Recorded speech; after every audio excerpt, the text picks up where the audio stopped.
ভারতে টি-20 বিশ্বকাপ ঘিরে আতঙ্ক। নিপা ভাইরাস সংক্রমণে দিশেহারা পশ্চিমবঙ্গ সহ দেশটির বেশ কয়েকটি রাজ্য। জারি করা হয়েছে জরুরি স্বাস্থ্য সতর্কতা। এশিয়ার বিভিন্ন দেশের বিমানবন্দরে স্ক্রিনিং করা হচ্ছে ভারত ফেরত যাত্রীদের। সব মিলিয়ে ভারতের নিরাপত্তা সংকটের পর এবার স্বাস্থ্য ঝুঁকির মুখে টি-20 বিশ্বকাপ। নিরাপত্তা উদ্বেগের পর এবার বিশ্বকাপ ঘিরে ভারতের নতুন শঙ্কা। নিপা ভাইরাস আতঙ্কে কাঁপছে পশ্চিমবঙ্গ, কেরালা সহ পুরো ভারত। জারি করা হয়েছে জরুরি স্বাস্থ্য সতর্কতা।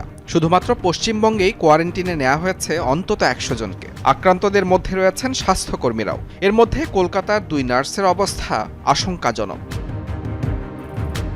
এর আগে করোনা মহামারীতেও ভেঙে পড়েছিল ভারতের স্বাস্থ্য ব্যবস্থা। এবার নিপা ভাইরাসের প্রাদুর্ভাবে সতর্কতা জারি করা হয়েছে বিভিন্ন দেশের বিমানবন্দরে। বিশেষ করে ভারত ফেরত যাত্রীদের স্ক্রিনিং করা হচ্ছে থাইল্যান্ড, কম্বোডিয়া, নেপাল সহ এশিয়ার বিভিন্ন দেশের বিমানবন্দরে।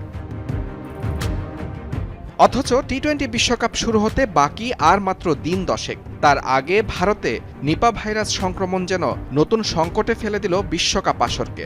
বিশেষ করে এই সংক্রমণের মাঝে অংশগ্রহণকারী দেশগুলোর সমর্থক, গণমাধ্যম কর্মীরা পড়বেন উচ্চ স্বাস্থ্য ঝুঁকিতে। আর প্রাদুর্ভাব বেড়ে গেলে যদি ফিরে যেতে হয় কোয়ারেন্টিনের সেই পুরনো সময়ে, তাহলে বিশ্বকাপ আয়োজন সত্যিই কঠিন হবে আইসিসি ও বিসিসিআই এর জন্য। কারণ নিপা ভাইরাসের কোনো প্রতিষেধক নেই কোনো টিকা। তাই মৃত্যুর হার অনেক বেশি, 40 থেকে 75%। মূলত পশু থেকে মানবদেহে সংক্রমণ হয় এই ভাইরাসের। তবে সংস্পর্শে আসলে করোনার মতো যা ছড়িয়ে পড়ে মানুষ থেকে মানুষে।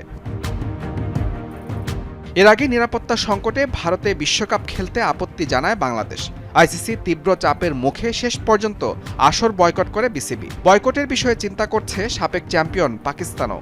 সেই রেশ কাটতে না কাটতেই এবার নিপা ভাইরাস শঙ্কায় ফেলে দিল পুরো আসরকেই।